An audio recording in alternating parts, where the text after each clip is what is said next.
नमस्कार, ईटी नाव स्वदेश पर मैं हूं आपके साथ प्रशांत पांडे और आप देखना शुरू कर चुके हैं मार्केट पर हमारी बेहद खास पेशकश कल की तैयारी। जो दर्शक हमारे साथ अभी जुड़े हैं उनकी जानकारी के लिए बता दूं कि ये शो आप दर्शकों का शो है, आप आम निवेशकों का शो है, क्योंकि इसमें एक बहुत बड़ा हिस्सा जो होता है वो आपकी उन शंकाओं का होता है, उन सवालों का होता है जिसपे समाधान देते हैं मार्केट के हमारे दिग्गज एक्सपर्ट्स।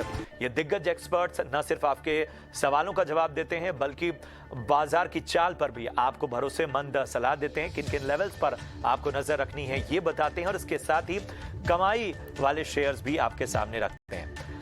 वैसे आज के जो शो में हम रखने वाले हैं बातें, उनमें सबसे पहले तो टाटा मोटर्स काफ़ी जो है वो इस वक्त नज़र उस पर रहेगी, कैसे रहेंगे टाटा मोटर्स के नतीजे, इस पर हम बात करेंगे।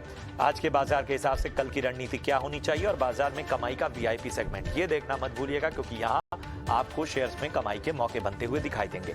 और व्हाट्सएप के जरिए ये जो नंबर आपके स्क्रीन पर फ्लैश हो रहा है, इसके जरिए आप अपना सवाल हम तक पहुंचाइए, अपना और अपने शेयर का नाम जरूर मेंशन कीजिए। सोशल मीडिया पर भी एक्टिव रहते हैं तो ट्विटर हैंडल और फेसबुक पेजेस पर जाइए और यहां पर हैशटैग KKT यानी कल की तैयारी स्पेस अपना सवाल और सवाल लिखते वक्त अपना और अपने शहर का नाम जरूर मेंशन कीजिए। और आज हमारे साथ इस शो में आपकी खास तैयारी कराने के लिए दो बेहद खास मेहमान जुड़ रहे हैं हमारे साथ। हमारे साथ हैं केवल पटेल जो कि सीनियर रिसर्च एनालिस्ट हैं विघ्नहारा इन्वेस्टमेंट से। केवल बहुत बहुत स्वागत आपका।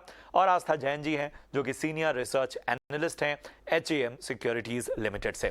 आप दोनों का बहुत बहुत स्वागत। और अपने दोनों ही खास एक्सपर्ट्स के पास मैं लौटूंगा, लेकिन सबसे पहले बात बाजार में जो आज एक्शन नजर आया उसकी। बाजार में आज उतार चढ़ाव का सिलसिला जारी रहा। दिन के ऊपरी स्तरों से बाजार में गिरावट नजर आई और निफ्टी फ्लैट रहकर 18,100 के करीब बंद हुआ। निफ्टी बैंक दिन की ऊंचाई से टूटा, साथ ही सरकारी बैंक, रियल्टी और मेटल शेयरों ने बाजार पर दबाव बनाया। और चलिए अब अपने खास एक्सपर्ट्स का हम रुख करते हैं और जानते हैं कि आखिर ये जो बाजार है जो आज प्रेशर में नजर आया, इसमें किस तरह की रणनीति, किस तरह की स्ट्रेटजी आपकी होनी चाहिए। सबसे पहले आस्था जी मैं आपके पास आना चाहूंगा, बाजार पर आपकी खास राय। जी बिल्कुल, गुड इवनिंग। देखिए बाज़ार को देखें तो अभी भी बाज़ार ऊपरी स्तरों से बार-बार एक सेलिंग का प्रेशर दिख रहा है और मुझे ये लग रहा है कि मार्केट अभी कॉशियस हो चुका है यूनियन बजट से पहले। तो उसी की वजह से हम ये एक उतार-चढ़ाव देख रहे हैं। मुझे लगता है कि बजट से पहले शायद इसी तरह का एक दायरे में कारोबार और मेरे हिसाब से जो थोड़ा-सा भी अगर राइज़ आता है तो फिर से बिकवाली हमें देखने को मिलेगी। केवल जी बिल्कुल आपको यहाँ पे शायद टेक्निकल लेवल्स देंगे। तो मेरे हिसाब से फिर भी जो मुझे मोटा-मोटी लगता है कि 18,200 210 का एक इम्पोर्टेंट लेवल है, वो जब तक नहीं ब्रेक होता तब तक वापस तेजी लौटेगी नहीं और मार्केट एक ही दायरे में कारोबार करता हुआ नजर आएगा अगले यूनियन बजट आने से पहले। तो अभी मैं यही बोलूंगी कि कॉशियसली ट्रेड करें और अभी थोड़ा-सा रुक जाए, नई खरीदारी ना करें। एक बार बजट के बाद ही अगर इसमें एक निवेश करेंगे मार्केट में तो ज़्यादा अच्छे मौके मिलेंगे। है तो नई खरीदारी ना करने की सलाह, बजट तक थोड़ी नजर बनाए रखिए, ये सलाह मिलती हुई आस्था जी की ओर से। केवल आप बताइए आपका नजरिया क्या कहता है, क्या मार्केट में अभी मौके हैं या आप भी यही कहेंगे कि साहब अभी थोड़ा सा कॉशियस रहने की जरूरत है। गुड इवनिंग प्रशांत। वैसे आप सही हो, लेकिन वो इन्वेस्टर्स के लिए, जो ट्रेडर्स है, स्पेशली जो ऑप्शन ट्रेडर्स है, उनके लिए तो ये बाजार अभी सोने जैसा है क्योंकि ये रेंज बाउंड है, उनको दोनों तरफ राइटिंग करके प्रीमियम खाने को मिलता है। जैसे आस्था जी ने बताया कि कॉशियस रहने की जरूरत है इन्वेस्टर्स को, और शॉर्ट टर्म ट्रेडर्स जो 1-2 महीने का व्यूज लेके चलते हैं उनको डेफिनेटली कॉशियस रहने की जरूरत है। बजट भी आ रहा है, अर्निंग सीजन भी चल रही है, मार्केट में वॉलेटाइल मूवमेंट बहुत ही ज्यादा हो रही है। जैसे कि कल भी हम आज के सेशन में भी हमने देखा कि एक अच्छा खासा गैप अप हुआ था, उसके बाद बाजार में सेलिंग प्रेशर आया। तो जो राइटिंग हुई है निफ्टी में 18,100, 18,200, 18,300 के लेवल पे अराउंड 30-30 लाख की राइटिंग हुई है आज के दिन में। तो मेरे ख्याल से सपोर्ट रहना चाहिए 18,000 और 17,900, और आप इसमें लॉन्ग साइड ट्रेड कर सकते हो। 18,270 80 के ऊपर आपको ये 18,400 और 18,450 के आसपास जाता हुआ मिल सकता है। बैंक निफ्टी की बात करें, ऑलमोस्ट 10-10 लाख की कॉल राइटिंग हुई है प्रशांत, 42,700, 800 और 900 के स्ट्राइक प्राइस पर। तो बैंक निफ्टी में सपोर्ट रहेगा 42,500 का, और आप इसमें लॉन्ग साइड अगर ट्रेड करना चाहते हैं, अगर ये आज के दिन का हाई क्रॉस करके इस वीक में ऊपर की तरफ जाता है तो 43,600 और उसके ऊपर 44,000 तक के लेवल दिखा सकता है, लेकिन ये रेंज रहेगी, ओवरऑल रेंज बैंक निफ्टी की अराउंड 41,600 से लेके 44,000 तक की एक बहुत बड़ी रेंज है। इस रेंज में आपको ट्रेडिंग करने की सलाह रहेगी। तो यहाँ पर आपको खास जो है वो राय मिलती हुई हमारे दोनों एक्सपर्ट्स की ओर से। और आज जो है वो टीवीएस मोटर्स के Q3 के रिजल्ट्स भी आए हैं, ज़रा उस पर फटाफट से निगाह डाल लेते हैं। तो स्टैंड अलोन आय जो है वो 5,706 करोड़ से बढ़कर 6,545 करोड़ तक पहुंची है। अगर हम बात करें मुनाफे के फ्रंट की, तो मुनाफा जो है वो 288 करोड़ से बढ़कर 352 करोड़ के करीब पहुंचा हुआ है ईयर ऑन ईयर बेसिस पे। और जो एबिटा है वो जो है वो 568 करोड़ से बढ़कर 669 करोड़ पहुंचा हुआ है ईयर ऑन ईयर बेसिस पे। हम देखें एबिटा मार्जिन बिना बदलाव के 10% है ईयर ऑन ईयर बेसिस। 5 रुपए प्रति शेयर डिविडेंड का, अंतरिम डिविडेंड का ऐलान भी यहां पर किया है। चलिए अब इस खबर के बाद हम जरा बढ़ते हैं। जैसा कि मैं आपको हमेशा कहता हूं कि ये जो पूरा शो है वो दर्शकों का शो है, तो दर्शकों के सवाल जवाबों का सिलसिला जो है वो हम शुरू करते हैं। सबसे पहले जो हमारी दर्शक हैं उनका नाम है महिमा सिंह, पंजाब से हैं, और इनका सवाल है कि अडानी पावर के इन्होंने 100 शेयर्स लिए हैं, 100 शेयर्स लिए हैं 290 के भाव पे, होल्ड करें या फिर सेल करें? आस्था जी, क्या होगी इनको सलाह? जी बिल्कुल, देखिए अडानी पावर जो कि अडानी ग्रुप की एक कंपनी है और ये देखा जाए तो one of the largest thermal power producer है इंडिया में, 14,400 मेगावाट कैपेसिटी की, और काफी ज्यादा इनके प्लांट्स भी हैं। लेकिन अब अगर मैं बात करूं तो जो नतीजे आए थे वो अभी इतने उत्साहजनक नहीं थे, क्योंकि जो रिजल्ट्स हैं उसमें थोड़ा सा वीकनेस है। तो मुझे ये लगता है कि अभी ये स्टॉक थोड़ा सा और यहाँ से गिरावट दिखा सकता है। तो अगर ये रिस्क ले सकते हैं तो अभी होल्ड रखिए। मेरे हिसाब से 3 से 4 महीने की एटलीस्ट इनको समय सीमा देनी होगी, तो इनको यहाँ पे एक मुनाफा होता हुआ नजर आएगा। अभी मैं बने रहने की सलाह दूंगी, लेकिन एक लंबे समय के नजरिए को रखते हुए माइंड में ये बने रहें। नजरिया रखिए, यहाँ बने रहने की आपको सलाह। अगले जो दर्शक हैं उनका नाम है सुनील, मध्य प्रदेश से हैं, और इन्होंने LIC के 20 शेयर लिए हैं 705 के भाव पे। आगे क्या नजरिया रखना चाहिए? केवल क्या होगी इनको सलाह? जी प्रशांत, जस्ट अ मिनट, मैं एक बार चार्ट देख लेता हूँ। LIC का वैसे तो शेयर काफी अच्छा है, और दूसरा कि कंपनी के पास जो फंड्स है वो भी काफी इनफ्लो जो है वो काफी अच्छा है, और लास्ट जो रिजल्ट आया था वो भी काफी अच्छे हिसाब से ही आया हुआ है। उनका प्रॉफिट मार्जिन भी उन्होंने 7 से 8% के आसपास दिखाया हुआ है लास्ट क्वार्टरली रिजल्ट में। मेरे ख्याल से LIC का टारगेट जो है वो अराउंड 850 और 900 के आसपास होना चाहिए, जहां पे एक राउंड बॉटम वाला फॉर्मेशन पूरा होगा। लेकिन इसमें कॉन्फिडेंस तभी आएगा जब ये 741 के लेवल के ऊपर क्लोज आएगा। तो आप आपकी पोजीशन होल्ड कर सकते हो। आप एक स्टॉप लॉस लगा के चलिए 680 रुपए का। जिस दिन LIC का स्टॉक आपको 680 रुपए के नीचे मिले, प्लीज आप एग्जिट कर लीजिए। तो यहाँ आपको खास रणनीति बनानी होगी सुनील जी, LIC के शेयर्स को देखते हुए। गजन है पंजाब से, और इन्होंने TCI के 90 शेयर लिए हुए हैं, और ट्रांसपोर्ट कॉरपोरेशन का ये शेयर है, 90 शेयर हैं 1900 के भाव पे इन्होंने लिया हुआ है। क्या करना चाहिए? मुझे लगता है कि थोड़ा सा यहाँ पर जो चार्ट है वो शायद गलत है। TCI के शेयर इन्होंने लिए हैं, 90 शेयर हैं 1900 के भाव पे। क्या होगी आस्था जी इनको सलाह? देखिए, TCI की बात करें, ट्रांसपोर्ट कॉर्पोरेशन ऑफ इंडिया, तो बेसिकली इनके काफी अच्छा ये लॉजिस्टिक सर्विसेज प्रोवाइड करती है, जैसे रेल हो, रोड हो, सीवेज में भी, वाटरवेज में भी अभी ये उतर रहे हैं। इनका पूरा जो प्लान है वो ये है कि ये 800 मिलियन का मेरे हिसाब से केपेक्स भी प्लान कर रहे हैं, और स्पेशली ये सीवेज में, क्योंकि वो एक हाई मार्जिन बिजनेस है, तो वहां पे कैपेसिटी एडिशन करने की बात कर रहे हैं। ऑलरेडी इनके पास 12,000 ट्रक का फ्लीट है, और इस कंपनी को बेसिकली फायदा हो रहा है कि जो एक शिफ्ट हम देख रहे हैं अनऑर्गेनाइज सेक्टर से ऑर्गेनाइज सेक्टर में हुआ है, उसका भी फायदा इसको हो रहा है। अब अगर मैं नतीजों की बात करूं तो शायद अभी इस क्वार्टर के नतीजे अब आएंगे, अभी तक आए नहीं है, तो उन पे कड़ी नजर रखनी होगी। मुझे लगता है कि ये नतीजे अच्छे आने चाहिए, इसलिए मैं लॉन्ग टर्म के लिए बने रहने की सलाह दूंगी TCI में। बिल्कुल। अगले जो हमारे दर्शक हैं उनका नाम है अमित, मुंबई से हैं और इनका सवाल है आईआरसीटीसी के 320 शेयर इन्होंने लिए हैं 874 के भाव पे, लॉन्ग टर्म के लिए होल्ड करना चाहिए या नहीं ये पूछ रहे हैं। केवल क्या होगी सलाह? बिल्कुल मेरी सलाह यही होगी, क्योंकि आईआरसीटीसी को लंबे समय के लिए होल्ड करना चाहिए। जैसे कि आप देखते हो कि इंडिया में ट्रेन ट्रैवल काफी अच्छे तरह से लोग पसंद करते हैं, और रिसेंटली आईआरसीटीसी ने अपने ट्रेन्स को भी अपग्रेड किया है। काफी सारी प्राइवेट ट्रेन्स भी आ रही है जहां से उनको उनके पास पैसे आते रहेंगे। दूसरा उनका कैटरिंग का बिजनेस है जहां से उनको काफी अच्छा एक इनकम मिलता ही है। दूसरा एक और एडिशनल उनके पास जो काफी अच्छा बिजनेस सोर्स ऑफ इनकम है, वो है एक ट्रैवल का, टूरिज्म का, जहाँ पे वो लोग काफी अच्छे हिसाब से 8 या 10 दिन का एक ट्रैवल का एक पूरा इटनरी बना के देते हैं, जहाँ पे आपको साउथ इंडिया या नॉर्थ इंडिया या ईस्ट इंडिया जाना है, तो वो भी एक उनके आईआरसीटीसी के ही इनकम में कंसिडर होता है। तो मेरे ख्याल से आईआरसीटीसी का स्टॉक जो है वो लंबे समय के लिए वो होल्ड कर सकते हैं। हालांकि अगर कहीं ना कहीं वो 550 के लेवल के नीचे अगर कहीं पे बंद आता है तो आप इसमें एग्जिट कर सकते हो। अगर अदरवाइज मुझे तो इसमें काफी अच्छे लेवल नजर आ रहे, 900 और 1000 के आसपास। बिल्कुल, तो यहाँ आपको नजर रखनी होगी। हमारे अगले जो दर्शक हैं उनका नाम है प्रशांत, वेस्ट बंगाल से हैं। आईटीसी के 88,000 शेयर इनके पास हैं 222 के भाव पे। आगे क्या करना चाहिए आस्था जी?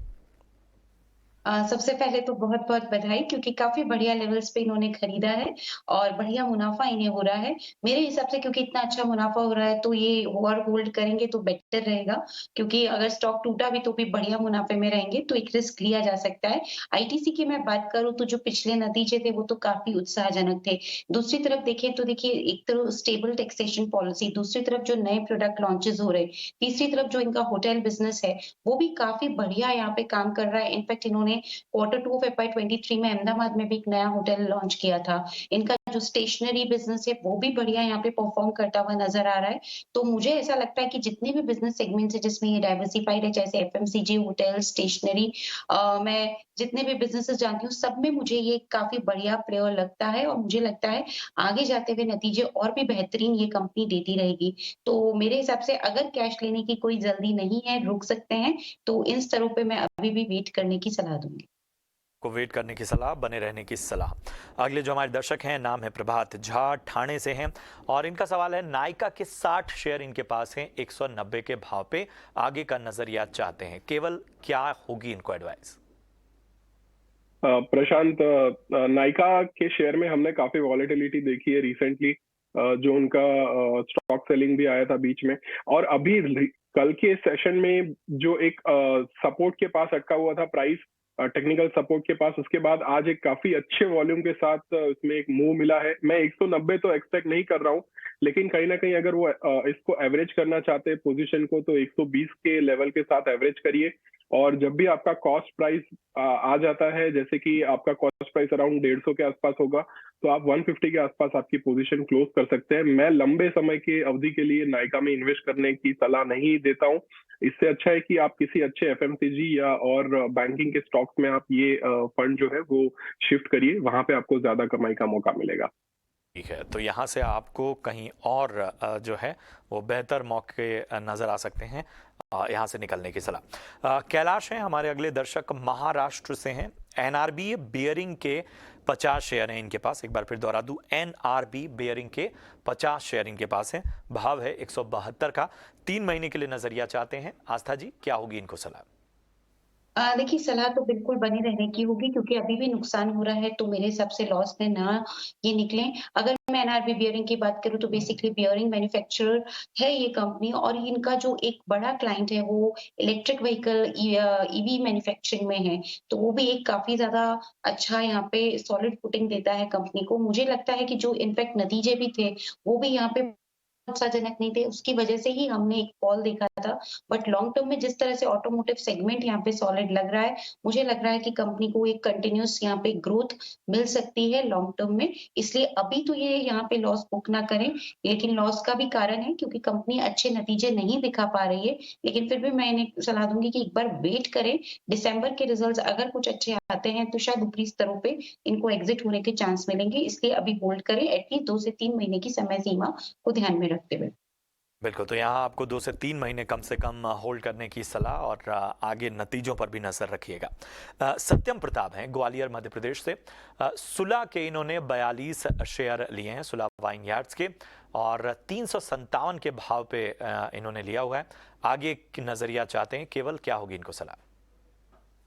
बिल्कुल, अभी तो उनको सलाह यही रहेगी कि आप थोड़ा सा प्रॉफिट बुक करिए, क्योंकि आप काफी अच्छे प्रॉफिट में है। और आज का जो कैंडल है थोड़ा सा निराशाजनक जरूर है। अगर आपको ये 430 के लेवल का जो रेजिस्टेंस है वो ऊपर की तरफ नहीं जाता है, तो डेफिनेटली ये नीचे की तरफ वापस जाएगा, और नीचे के जो लेवल है वो अराउंड 280 तक के लेवल दिखा सकता है। तो काइंडली इसमें आप प्रॉफिट बुक करिए। तो यहाँ पर आपको प्रॉफिट बुक करने की सलाह। बढ़ते हैं आगे। राजेश राय हैं हमारे अगले दर्शक। राजेश राय ने गोरखपुर से अपना सवाल हम तक पहुंचाया है। HPCL के 300 शेयर हैं इनके पास, 435 के भाव पे। लॉन्ग टर्म के लिए नजरिया चाहते हैं। आस्था जी, क्या होगी इनको एडवाइस? देखिए, लॉन्ग टर्म की बात करें तो अभी जितनी भी ये ऑयल मार्केटिंग कंपनीज थी उनका क्वार्टर 2 खराब गया था, हमने वहां पे देखा था। लेकिन मुझे लगता है कि अब धीरे-धीरे इनके ग्रॉस रिफाइनिंग मार्जिन्स एक इम्प्रूवमेंट की तरफ दिखाएंगे। मार्केटिंग मार्जिन्स में भी हम एक इम्प्रूवमेंट देखेंगे, क्योंकि क्रूड ऑयल की प्राइस कहीं न कहीं नीचे आई है। दूसरी तरफ जहाँ पे डीजल की प्राइसेस पे इनको लॉस हो रहा था, वो लॉसेस भी कट डाउन होंगे, और क्रूड ऑयल पे जो इनके मार्जिन थे वो भी हमें बढ़ते हुए नजर आएंगे। तो ये क्वार्टर मुझे उम्मीद है कि एटलीस्ट क्वार्टर 2 FY23 की कंपैरिजन में कंपनी यहाँ पे बढ़िया पेश कर सकती है, और इसी वजह से मैं अभी तो यहाँ पे वेट करने की सलाह दूंगी, और नतीजों के बाद पोजीशन को रिव्यू करें। चाहे तो वापस 18 नाउ स्वदेश में कॉल करके रिव्यू करवा सकते हैं, पर अभी तो नतीजों तक वेट करना चाहिए, क्योंकि वहां पे एक हमें पॉजिटिव नतीजों की उम्मीद है। बिल्कुल, तो यहाँ पर बने रहने की आपको सलाह। राकेश हैं अंबाला से, और इनका सवाल है कि IEX के इनके पास 40 शेयर हैं और 208 के भाव पे इन्होंने ले रखा है। लॉन्ग टर्म के लिए नजरिया चाहते हैं। केवल क्या कहेंगे आप? प्रशांत, मेरी सलाह ये रहेगी, IEX में अगर लॉन्ग टर्म अगर वो 2 साल से ज्यादा होल्ड करने की कैपेसिटी है तो आप कृपया होल्ड करिए। अदरवाइज ये स्टॉक में जो आपका फंड है उसको आप बुक करके किसी और अच्छे स्टॉक में जो 18 आवर स्वदेश पे जो एनालिस्ट ने सजेस्ट किए है उस स्टॉक में आप इन्वेस्ट कर सकते हो। ये स्टॉक में होल्ड करने की सलाह नहीं रहेगी। काइंडली आप यहाँ से आपका लॉस बुक करिए। बिल्कुल, तो यहाँ से आप अपना लॉस बुक करिए, ये सलाह आपको मिलती हुई। विलास है हमारे अगले दर्शक मुंबई से। टाटा कंज्यूमर के इनके पास 1500 शेयर मौजूद हैं, और भाव जो है वो 315 है। 2 साल के लिए भी आगे नजरिया चाहते हैं। क्या होगी इनको सलाह? वैसे तो काफी अच्छे खासे प्रॉफिट में है। आस्था जी बताएं। हाँ, देखिए, सलाह तो मैं यहाँ पे बने रहने की ही दूँगी, क्योंकि मुझे ये पूरा जो सेक्टर है ये काफ़ी ज़्यादा प्रॉमिसिंग लगता है, और मुझे ये लगता है कि ये सेक्टर में ग्रोथ हमें आगे जाते हुए भी देखने को मिलेगी। टाटा कंज्यूमर उसका एक बेनिफिशियरी रहेगा, ऑल्दो काफ़ी बढ़िया मुनाफ़े पे ये बैठे हुए हैं, उसके लिए तो काफ़ी बधाइयाँ। लेकिन मुझे लगता है अगर जैसा कि अगर जल्दी ना हो पैसा निकालने की, और अगर वेट कर सकते हैं, तो यहाँ से भी ये अच्छा खासा अपसाइड पोटेंशियल रखता है, तो मैं बने रहने की सलाह दूँगी। तो यहाँ पर अच्छा खासा पोटेंशियल है अभी स्टॉक में, तो यहाँ बने रहने की सलाह। विवेक हैं दिल्ली से, और इनका सवाल है ई मुद्रा के इन्होंने 1000 शेयर लिए हुए हैं और 308 के भाव पे। एक बार फिर दोहरा दूं, ई मुद्रा लिमिटेड के इन्होंने 1000 शेयर लिए हैं 308 के भाव पे। क्या करना चाहिए, होल्ड करें या फिर सेल करें? केवल क्या कहेंगे? ये ई मुद्रा का जो शेयर है वो होल्ड डेफिनेटली कर सकते हैं। मेरे टारगेट्स इसके ऊपर के हैं, जो 400 रुपए का हाई बना था और उसके ऊपर 440 और 520 तक के लेवल में नजर आ रहे हैं। ये आप होल्ड कर सकते हैं 1.5 से 2 साल के लिए। डेफिनेटली आपको ये लेवल्स नजर में आएंगे। आप स्टॉप लॉस लेके चल सकते हैं अराउंड 220 का। अगर आपको ये 220 के नीचे मिले तो आप आपकी पोजीशन एग्जिट कर सकते हैं। बिल्कुल बिल्कुल, तो यहाँ पर आपको बने रहने की सलाह। और चलिए, दर्शकों के जो सवाल जवाब हैं उनका सिलसिला अब जब हमें वो यहाँ पे हम रोकते हैं और आपको बताते हैं कि जो टाटा मोटर्स के नतीजे हैं वो आखिर कैसे रहने वाले हैं, किस तरह के नतीजे हो सकते हैं। हमारी सहयोगी सृष्टि शर्मा इस पर पूरा ब्यौरा दे रही हैं। जी हाँ, नजर है टाटा मोटर्स के नतीजों पे, क्योंकि लगातार 7 क्वार्टर्स घाटा पोस्ट करने के बाद इस बार उम्मीद लगाई जा रही है कि कंपनी फाइनली बॉटम लाइन में एक मुनाफे का फिगर शायद दिखा दें। इस बार हम उम्मीद कर रहे हैं कि जो फाइनेंशियल्स हैं वो तिमाही दर तिमाही सुधरते हुए नजर आने चाहिए, और इसके पीछे की सबसे बड़ी वजह है जिस तरीके से JLR के वॉल्यूम्स इंप्रूव होते हुए नजर आए हैं, क्योंकि कहीं ना कहीं अब तक वही सबसे बड़ा ड्रैग रहे हैं कंपनी के नतीजों पे। वॉल्यूम्स के लिहाज से JLR की वॉल्यूम्स में साल दर साल करीब 14% की बढ़त देखने को मिली है, पर तिमाही दर तिमाही भी 5% का हमने सुधार देखा है। इंडिया बिजनेस साल दर साल बढ़ता हुआ जरूर नजर आया है वॉल्यूम के फ्रंट पे, पर तिमाही दर तिमाही थोड़ा सा सुस्त ही देखने को मिला। पर अगर कंसोलिडेटेड लेवल पे हम बात करें तो यहाँ पे कंपनी की जो आय है वो तिमाही दर तिमाही 4% बढ़ती हुई हमें नजर आनी चाहिए। 82,738 करोड़ हमारी उम्मीद है। EBITDA में करीब 45% की हम ग्रोथ की उम्मीद कर रहे हैं। 8973 करोड़ ये आंकड़ा आते हुए दिख सकता है, और मार्जिन के फ्रंट पे सभी सेगमेंटल परफॉर्मेंस जो है वो बेहतर होती हुई हमें नजर आ सकती है। इसका सबसे बड़ा रीजन तो जो कच्चे ताम के लागत में जो इन्फ्लेशन था वो धीरे धीरे करके अब कम हो रहा है, और साथ ही प्रोडक्ट मिक्स भी बेहतर साइड पे हमें आते हुए दिखा है, और कंसोलिडेटेड बेसिस पे करीब 10.8% कंपनी का मार्जिन रहना चाहिए। और आखिरी में प्रॉफिट के फिगर की अगर हम बात करें जिसका आप इंतजार कर रहे थे, तो अब तक तो लॉस की श्रेणी थी ही।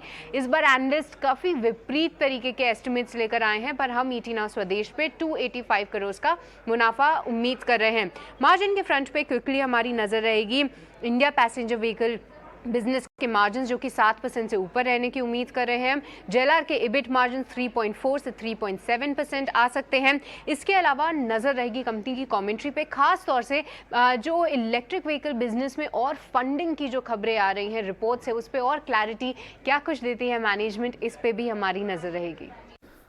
चले बढ़ते हैं आगे और आपके फेवरेट सेगमेंट की अब बारी है। VIP शेयर्स में बनेंगे कमाई के मौके।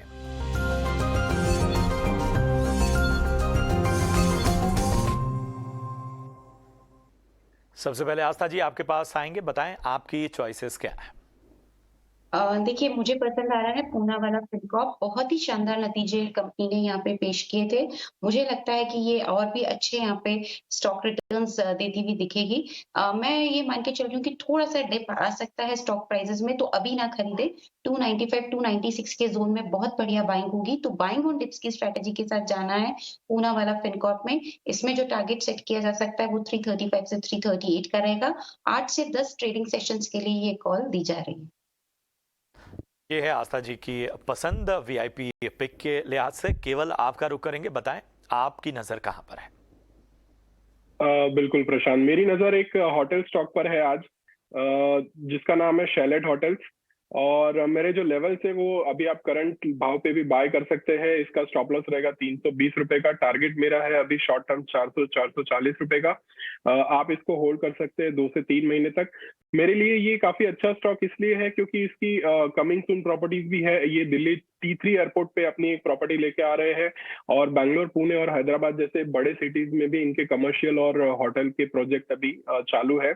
दूसरा, इनके पास जो एग्जिस्टिंग पोर्टफोलियो है वो भी काफी अच्छा है। और आप जानते हैं कि रिसेंटली बिजनेस ट्रैवल काफी बढ़ गया है, तो वो बिजनेस ट्रैवल का जो इंक्रीज है उसकी ये शैलेट होटल्स को डेफिनेटली एक फायदा होगा। तो मैं एक अच्छे रिजल्ट एक्सपेक्ट कर रहा हूँ, तो 1 से 1.5 महीने के लिए आप बाय करिए। और दूसरा जो मेरा स्टॉक है वो PVR है। काफी टाइम से PVR में कोई अच्छी मूवीज नहीं आई है। मेरा एक्सपेक्टेशन है कि आगे जाके काफी अच्छे मूवीज आएंगे जो रेवेन्यू में इसको हेल्प करेंगे, तो मैं PVR बाय करने की सलाह देता हूँ।